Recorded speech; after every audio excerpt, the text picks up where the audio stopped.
Sa dugang balita, mudslide nagluntad sa barangay Lanag, Tubungan, Iloilo, samtang pagbaha kag buhawi naghatag sang huol sa pila ka residente sa Tigbawan, Iloilo. Si Kim Salinas nakatutok.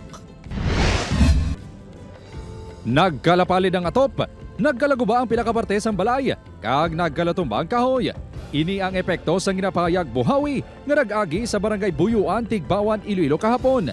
Sunod sa mga pumuluyo, tuman kakusog sang hangin. Hindi madeterminar sa mga residente kung ano kadugay ini nga nag-igo sa ila lugar. Apang daw kasubong nga nagbalik-balik ini. Super kita na sir nga basko nga kilat kag ulan. Nahalin bali ang buhawi. Diri sir, kalibot-libot mo bisan amon gani dito balay gani club gani ato panaguob.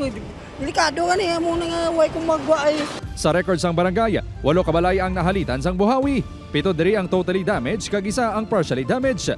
Magluwas sa makusog nga hangin, nagbubo man ang mamunog nga ulan nga naglawig lang sang halos 1 ka oras.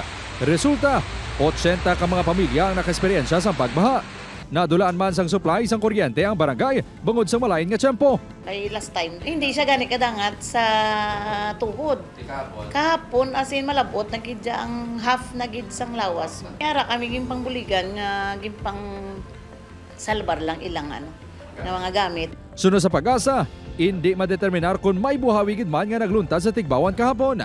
Apang ang mamunog nga ulan nga may dala nga pagpangilat kag panaguob ang posible magtugas ang buhawi. One of the key ingredients para ma-form ang isa ka buhawi is a possible thunderstorm activity. Possibly pwede gid na siya matabo nga 1 ka oras or 2 ka oras or pwede man 30 minutes lang mabugso siya.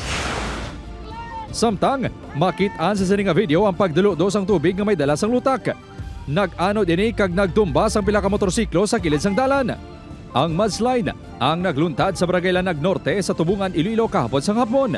Suno sa DRRMO head sang Banwa, apisar sang insidente, wala man sang naapektuhan nga mga residente.